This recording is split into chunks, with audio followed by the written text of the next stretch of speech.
Amanuddin official Facebook পেজে এবার যে গানটা আমি আপনাদের জন্য গাওয়ার চেষ্টা করব সেই গানটা গুষ্ট লীলা থেকে। গানটা কানুকে নিয়ে সবাই সব রাখলগণ তার মার কাছে গেছে, সেই আরাধনা করতেছে কানুকে সাথে দিবে কিনা, সেই মায়ের কাছে সেই বিনয় বচনে বলতেছে। সেই জায়গাতে আমার গানটা, আশা করি যারা গান শ্রবণ করেন তারা আমার বিষয়টা অবশ্যই বুঝতে পারবেন। ধন্যবাদ।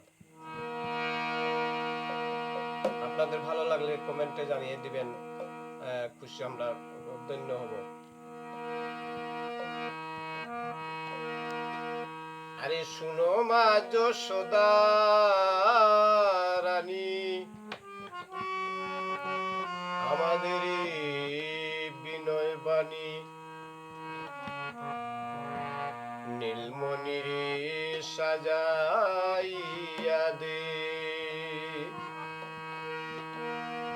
এ নীলমণির সাজাইয়া দে।